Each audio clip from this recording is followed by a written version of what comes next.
ಪ್ರಕರಣದಲ್ಲಿ ಏಷ್ಯಾನೆಟ್ ಸುವರ್ಣ ನ್ಯೂಸ್ ವಿಶೇಷ ಆಸ್ಥೆ ವಹಿಸಿತ್ತು. ಕಾರಣ ಏನು? 2016 ಜೂನ್ 15ನೇ ತಾರೀಕು ಯೋಗೇಶ್ ಗೌಡ ಕೊಲೆಯಾದ ಕ್ಷಣದಿಂದ ಊರ್ಗೂರೇ ಮಾತಾಡ್ತಿತ್ತು.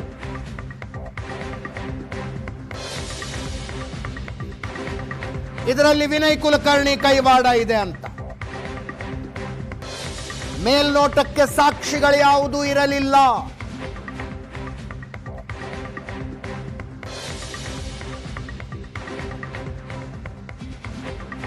ಕೊನೆ ಪಕ್ಷ ಕೊಲೆಗಡುಕರು ಬಳಸಿದ್ದ ಕಾರನ್ನ ಕೂಡ ಪತ್ತೆ ಹಚ್ಚದೆ ಧಾರವಾಡ ಪೊಲೀಸರು ಯಾವಾಗ ಚಾರ್ಜ್ ಶೀಟ್ ಸಲ್ಲಿಸಿದರೋ ಆವಾಗ ಏಷ್ಯಾನೆಟ್ ಸುವರ್ಣ ನ್ಯೂಸ್ ಅದನ್ನು ಪ್ರಶ್ನೆ ಮಾಡಿತು, ಯಾಕೆ ತನಿಖೆಯಲ್ಲಿ ಇಷ್ಟು ಲೂಪ್ ಹೋಲ್ಗಳು ಅಂತ. ಆದರೆ ಈ ಪ್ರಕರಣಕ್ಕೊಂದು ದೊಡ್ಡ ಟ್ವಿಸ್ಟ್ ಸಿಕ್ಕದ್ದು ವಿಜಯಪುರದಲ್ಲಿ ಪೋಸ್ಟಿಂಗ್ನಲ್ಲಿದ್ದ ಡಿವೈಎಸ್ಪಿ ತುಳಜಪ್ಪ ಸುಲ್ಫಿ ಕೊಲೆಯಾದ ಯೋಗೇಶ್ ಗೌಡಗೆ ಇದರಲ್ಲಿ ನ್ಯಾಯಕ್ಕಾಗಿ ಹೋರಾಡಬೇಡ, ಸಿಬಿಐ ತನಿಖೆಗೆ ಆಗ್ರಹಿಸಬೇಡ ಅಂತ ಒತ್ತಾಯಿಸೋದಕ್ಕೆ ಗುರುನಾಥ ಗೌಡರ ಅಣ್ಣ ಯೋಗೇಶ್ ಗೌಡರ ಅಣ್ಣ ಗುರುನಾಥ ಗೌಡರನ್ನ ಸಂಪರ್ಕಿಸಿದಾಗ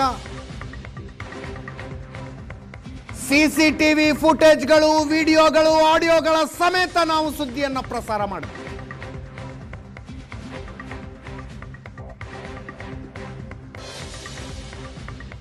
ಆ ನಂತರ ಪ್ರಕರಣ ಬೇರೆಯದೇ ತಿರುವು ಪಡೀತು.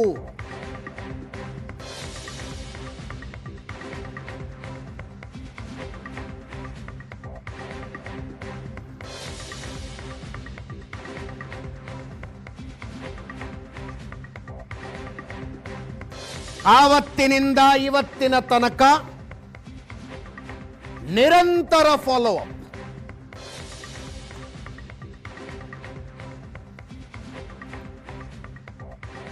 ಕೇಸ್ ಈಗ ತಾರ್ಕಿಕ ಅಂತ್ಯ ಕಂಡಿದೆ.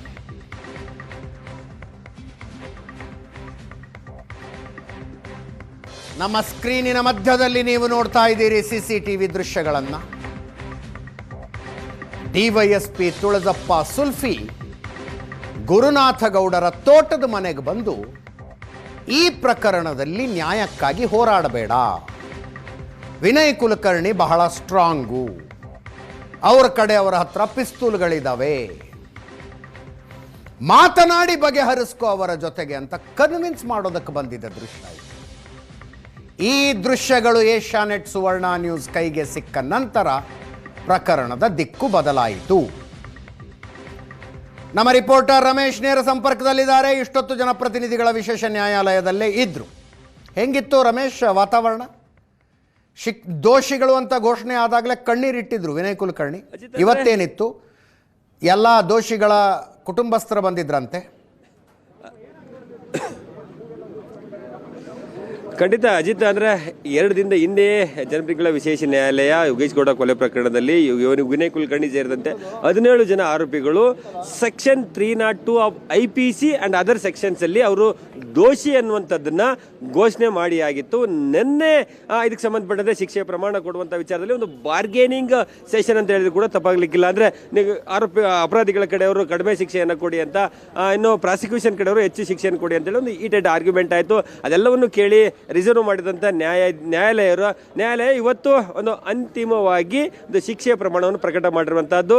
ಅಂದ್ರೆ ಒಂದು ಕಾನೂನು ಪಂಡಿತರು ಅಥವಾ ಒಂದು ಎಕ್ಸ್ಪೆಕ್ಟೇಷನ್ ಇರೋ ಪ್ರಕಾರ IPC ಸೆಕ್ಷನ್ 302 ಅಲ್ಲಿ ಕನಿಷ್ಠ ಜೀವಾವಧಿ ಶಿಕ್ಷೆಯನ್ನ, ಅಂದ್ರೆ ಅವರ ಜೀವ ಇರುವವರೆಗೂ ಜೈಲಿನಲ್ಲಿ ಇರಬೇಕು ಅನ್ನುವಂತಹ ಶಿಕ್ಷೆಯನ್ನು ನೀಡಿರುವಂತಹದ್ದು. ಇನ್ನು 120B ಆ ಸೆಕ್ಷನ್ಗೂ ಕೂಡ ಅಂದ್ರೆ ಏನು ಮೈನ್ ಸೆಕ್ಷನ್ಸ್ ಇದೆ ಅದು ಕೂಡ ಅಪ್ಲೈ ಆಗುತ್ತೆ. ಇನ್ನು ಸಾಕ್ಷಿ ನಾಶ ಜೊತೆಗೆ 148, 149 ಅಲ್ಲಿ ಕೂಡ 3 ವರ್ಷ 7 ವರ್ಷ ಅನ್ನೋದು ಅಂದ್ರೆ ಕನ್ಕರೆಂಟ್ಲಿ ಏನೋ ಪನಿಷ್ಮೆಂಟ್ ಸರ್ವ್ ಆಗೋದ್ರಿಂದ ಅಂತಿಮವಾಗಿ ಜೀವಾವಧಿ ಶಿಕ್ಷೆಯನ್ನ ಎಲ್ಲ ಆರೋಪಿಗಳು ಅಂದ್ರೆ ಟಿಂಗ್ರಿಕರ್ನ ಒಬ್ಬರು ಹೊರತುಪಡಿಸಿ 2 ಜೀವಾವಧಿ ಶಿಕ್ಷೆ ಆಗಿದ್ದಾವೆ. ಹೌದು, ಅಂದ್ರೆ 302 ಅಲ್ಲಿ ಒಂದು ಜೀವಾವಧಿ ಶಿಕ್ಷೆ, 120B ಅಲ್ಲಿ ಒಂದು 302 ಅಂದ್ರೆ ಜೀವಾವಧಿ ಶಿಕ್ಷೆ ಆಗಿರುವಂತದ್ದು. ಅಂದ್ರೆ ಕನ್ಕರೆಂಟ್ಲಿ ವಿಚ್ ಈಸ್ ಹೈಯೆಸ್ಟ್ ಪನಿಷ್ಮೆಂಟ್ ಇದೆ, ಅದು ಸರ್ವ್ ಆಗುತ್ತೆ. ಹಾಗಾಗಿ ಇವತ್ತಿನ ಆದೇಶದಲ್ಲಿ ಅವರ ಜೀವ ಇರುವವರೆಗೂ ಕೂಡ ಅವರು ಜೈಲಿನಲ್ಲಿ ಇರಬೇಕು ಅಪರಾಧಿಗಳು ಅನ್ನುವಂಥದ್ದು. ಅಂದ್ರೆ ಅದಾದ ನಂತರ ಒಂದು ಇನ್ನೊಂದಷ್ಟು ಕಾನೂನಾತ್ಮಕ ವಿಶ್ಲೇಷಣೆ ಮಾಡೋದಾದ್ರೆ ಅಂದ್ರೆ ಟಿಲ್ ಡೆತ್ ಅನ್ನುವಂಥ ಸ್ಪೆಸಿಫಿಕಲಿ ಜಡ್ಜ್ಮೆಂಟಲ್ಲಿ ಇಲ್ಲದೆ ಇರೋದ್ರಿಂದ, ಅಂದರೆ ಲೈಫ್ ಅಂತ ಇರೋದ್ರಿಂದ 14 ವರ್ಷ ಆದ ನಂತರ ಸರ್ಕಾರ ಅಥವಾ ಜೈಲ್ ಅಥಾರಿಟಿ ಇವರೇನಾದರೂ ಸನ್ನಡತೆಯಿಂದ ಏನೋ ಬಿಡುಗಡೆ ಮಾಡಬಹುದು ಅನ್ನುವಂಥ ನಿರ್ಧಾರಗಳು ಬಂದರೆ ಅದು ಕನಿಷ್ಠ 14 ವರ್ಷಗಳ ನಂತರದ ಮಾತು ಅನ್ನುವಂಥದ್ದು ಕೂಡ ಇಲ್ಲಿ ಸ್ಪಷ್ಟವಾಗಿರುವಂಥದ್ದು. ಅಂದರೆ ಈ ಒಂದು ಕೊಲೆ ಪ್ರಕರಣದಲ್ಲಿ ಏನು ವಿನಯ್ ಕುಲಕರ್ಣಿ ಎಷ್ಟರ ಮಟ್ಟಿಗೆ ಪ್ಲಾನ್ ಅನ್ನು ಮಾಡಿ ಒಂದು ಮಾಸ್ಟರ್ ಮೈಂಡ್ ಬಳಕೆ ಮಾಡಿ ಒಂದು ಶಾರ್ಪ್ ಶೂಟರ್ನ ಕರ್ಕೊಂಡು ಬಂದು ಅವ್ರನ್ನೆಲ್ಲರ ಮೂಲಕ ಒಂದು ಏನು ಕಾನ್ಸ್ಪಿರಸಿಯನ್ನು ಮಾಡಿ ಕೊಲೆಯನ್ನು ಮಾಡಿದ್ರು ಅನ್ನುವಂಥದ್ದು ಎಳೆಯಾಗಿ CBI ಇನ್ವೆಸ್ಟಿಗೇಷನಲ್ಲಿ ತಂದಿತ್ತು. ಅದನ್ನು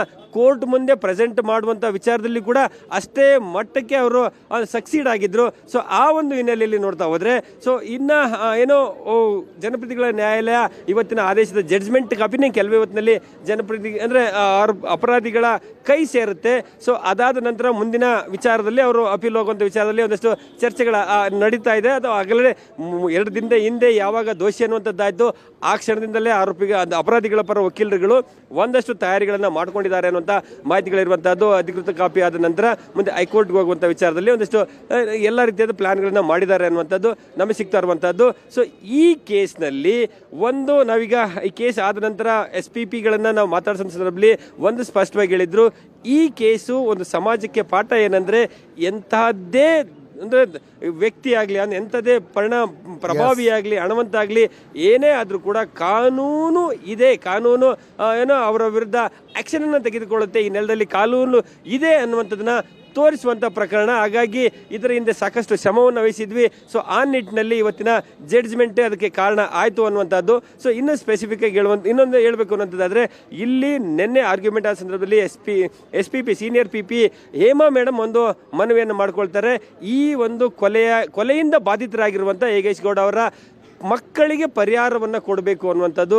ಆದರೆ ಅಪರಾಧಿಗಳ ಪರ ವಕೀಲರುಗಳು ಇಲ್ಲ ಇದರಲ್ಲಿ ಯಾರು ಏನೋ ವಿಕ್ಟಿಮ್ಗಳೇ ಇಲ್ಲ ಅನ್ನುವಂಥದ್ದು. ಆದರೆ ಆ ಸಂದರ್ಭದಲ್ಲಿ ನ್ಯಾಯಾಲಯ ಹೇಳಿತ್ತು, ಇದು ಮಲ್ಲಮ್ಮನ್ನ ನಾವು ಈ ಕೇಸಲ್ಲಿ ನಾವು ವಿಕ್ಟಿಮ್ ಅಂತ ಹೇಳಕ್ಕಿಲ್ಲ, ಅದು ಆಲ್ರೆಡಿ ರೂಲ್ಡ್ ಔಟ್ ಆಗಿರುವಂಥದ್ದು. ಆದರೆ ಮಕ್ಕಳಿದ್ದಾರೆ, ಈ ಒಂದು ಕೇಸ್ನಲ್ಲಿ ಹೋರಾಟ ಮಾಡಿರುವಂಥ ಸಹೋದರಿದ್ದಾರೆ ಅನ್ನುವಂಥದ್ದು ಒಂದು ಚರ್ಚೆ ಆಗಿತ್ತು. ಆದರೆ ಇವತ್ತಿನ ಜಡ್ಜ್ಮೆಂಟ್ನಲ್ಲಿ 16 ಲಕ್ಷ ರೂಪಾಯಿ ಪರಿಹಾರ ಹಣವನ್ನು ಈ ಕೇಸಿನಲ್ಲಿ ಹಾಕಿರುವಂಥ ದಂಡದ ಮೊತ್ತವನ್ನು ಆ ಮಕ್ಕಳಿಗೆ ಮತ್ತೆ ಗುರುನಾಥ್ ಗೌಡರಿಗೆ ಕೊಡಬೇಕು ಅನ್ನುವಂಥದ್ದು ಕೂಡ ಆದೇಶ ಆಗಿರುವಂಥದ್ದು. ಸೊ ಇದನ್ನು ನೋಡ್ತಾ ಹೋದರೆ ಸುಮಾರು 10 ವರ್ಷಗಳಿಂದ ಆ ಕುಟುಂಬ ಏನೋ ಒಂದು ಪ್ರಬಲವಾದಂಥ ಕುಟುಂಬದ ವಿರುದ್ಧ ಹೋರಾಟವನ್ನು ಏನು ಮಾಡ್ತಾ ಇತ್ತು, ಆ ಹೋರಾಟಕ್ಕೆ ಒಂದು ರೀತಿ ಒಂದು ಸರಿಯಾದಂಥ ಒಂದು ಬೆಲೆ ಸಿಕ್ಕಿದೆ ಅನ್ನುವಂಥದ್ದನ್ನು ಕೂಡ ಇಲ್ಲಿ ನಾವು ಹೇಳ್ಬೋದು ಅಜಿತ್. ಅಂದರೆ ಈ ಒಂದು ಪ್ರಕರಣದಲ್ಲಿ ಸಾಕಷ್ಟು ಶ್ರಮ ವಹಿಸಿದಂಥವ್ರು ಅಂದರೆ ಇಲ್ಲಿ CBI ಆಫೀಸರ್ಸ್ ಮತ್ತು CBI ಪ್ರಾಸಿಕ್ಯೂಟರ್ಗಳು ಇರುವಂಥದ್ದು. ಸೊ ಅವ್ರನ್ನ ನಾವು ಮಾತಾಡಿಸ್ತಾ ಇದ್ವಿ. ಅವರು ಹೇಳುವಂಥದ್ದೇನೆಂದರೆ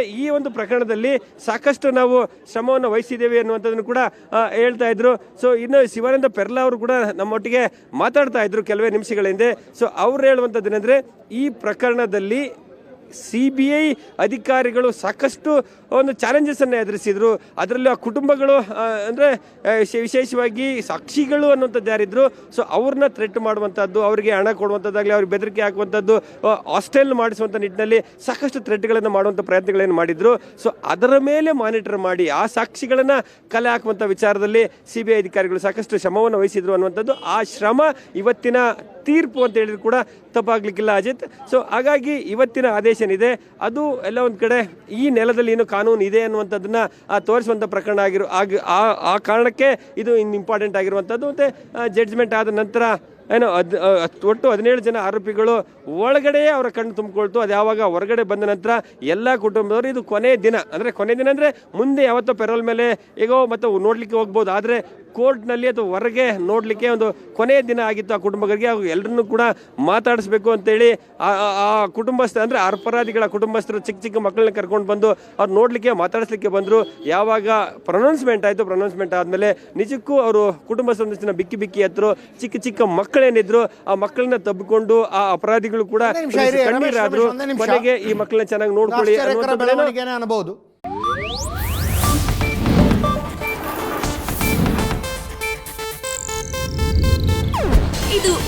ಏಷ್ಯಾನೆಟ್ ನ್ಯೂಸ್ ನೆಟ್ವರ್ಕ್ ಪ್ರಸ್ತುತಿ.